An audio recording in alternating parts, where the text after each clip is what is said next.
Hi guys, welcome back to my channel. मैं सुजाता जौहरी आप लोगों का अपने यूट्यूब चैनल पर स्वागत करती हूं। तो आप लोग जो भी मेरे चैनल पे नए होंगे, मेरे चैनल को लाइक एवं सब्सक्राइब कर दीजिएगा, बेल आइकन बटन को प्रेस कर दीजिएगा ताकि मेरा नोटिफिकेशन आप लोगों तक सबसे पहले पहुंच सके। तो आइए आज हम लोग चलते हैं अनरसा बनाने के लिए। इसे बहुत जगह अनरसा बोला जाता है, बहुत जगह इसे अरसा बोलते हैं।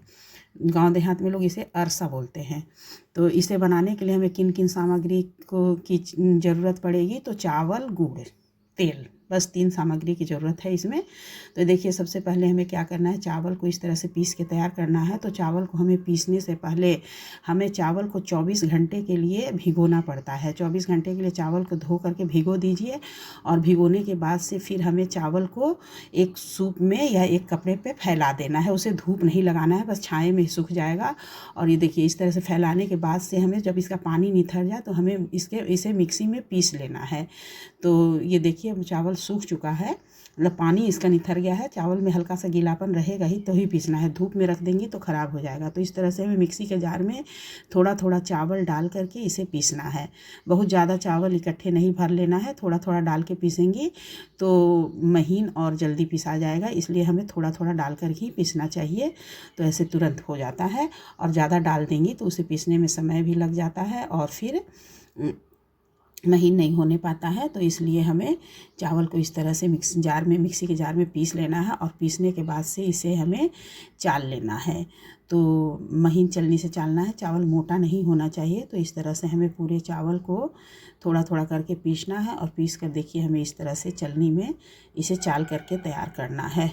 तो इधर देखिए हम लोग चावल भी पीस रहे हैं और यदि हमें जल्दी से अपना काम पूरा करना है तो चावल पीस रहे हैं तब तक से उधर हमें चाशनी भी बैठा देना चाहिए। गुड़ तो इसकी क्वांटिटी देखिए क्या होनी चाहिए, जैसे 1 केजी चावल यदि है तो उसमें हमें 750 ग्राम गुड़ डालना होता है।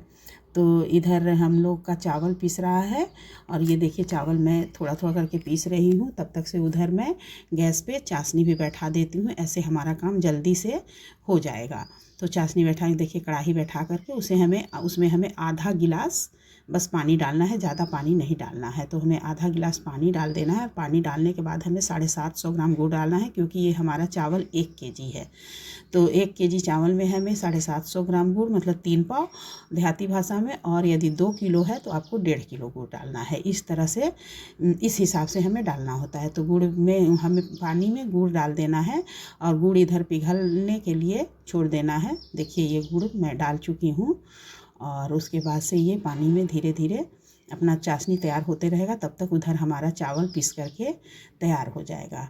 तो इधर देखिए चावल हमारा पूरा ही पीसने वाला है, थोड़ा सा और बचा है और उधर हमारा पाग भी तैयार हो रहा है। ये देखिए चावल हमारा पीस करके तैयार हो गया और उधर हमारा पाग भी लगभग तैयार ही हो चुका है। तो देखिए पाग इस तरह से, जब एकदम जैसे इसको पाग को चेक करने के लिए क्या करना है कि एक कटोरी में पानी रखना है और पानी में हमें पाग को थोड़ा सा डालना है। डालने के बाद वो हाथ से छुएंगी और वो कड़ा हो गया तो समझिए कि हमारा पाग तैयार हो गया। और यदि पानी में फैल जा रहा है तो इसका मतलब पाग तैयार नहीं हुआ है। तो देखिए ये पाग तैयार हो गया गुड़ का। और अब इसमें हमें चावल को धीरे धीरे भुरभुरा के इस तरह से डालना है। इसमें 2 लोगों की ज़रूरत पड़ती है, अकेले की काम नहीं है। तो ये देखिए इस तरह से एक लोग चलाते रहिए और एक लोग इस तरह से डालते रहिए थोड़ा थोड़ा। और थोड़ा क्वांटिटी है तो आप अकेले भी बना सकती हैं। तो इस तरह से हमें पूरा चावल डाल करके और उसे मतलब पूरा मिक्स हो जाए। तो मिक्स होने के बाद से हमें चावल को उतार लेना है गैस पर से, पूरा मिक्स करके हमें इकट्ठा एक सार कर लेना है। ये देखिए इस तरह से मिलाते हुए हमें पूरा एक सार कर लेना है। उसके बाद से हमें गैस पे कढ़ाई बैठा देना है और कढ़ाई में हमें तेल डालना है। आप इसे सरसों के तेल में भी बना सकती हैं और रिफाइंड में भी बना सकती हैं। ऐसे सरसों का तेल फ़ायदेमंद है, इसलिए हमें सरसों का तेल में ही बनाना चाहिए। तो देखिए सरसों का तेल, और सरसों का तेल उस कढ़ाई में इतना होना चाहिए जिसमें कि हमारा अनरसा डूब सके। तो इस तरह सरसों का तेल देखिए, इधर सरसों का तेल कढ़ाई में बैठा दी हूँ। जब तक ये गर्म हो रहा है तब तक हमें अनरसा तैयार करना है। तो ये देखिए इस तरह से हमारा तैयार हो गया। अब हमें हाथ में तेल लगा करके, और ये तेल लगा करके, तेल आप हाथ में ज़्यादा ही लगाइए और लगाने के बाद से हमें छोटा छोटा लोई, जैसे आप बड़ा बनाना चाहती हैं बड़ा भी बना सकती हैं, अपने हिसाब से छोटा या बड़ा जो साइज़ आपको पसंद हो उस साइज़ का बना सकती हैं। तो इस तरह से हमें हाथ में ले करके इस तरह से दोनों हथेली से हमें थपथपाते हुए गोला तैयार कर लेना है। उसके बाद से हमें तेल गर्म हो गया। अब हमें तेल में डाल देना है। आप एक साथ में 2 या 3 डालिए। शुरू में आप एक करके ही निकालिए तो ज़्यादा अच्छा है, ज़्यादा डालने पे टूटने लगता है।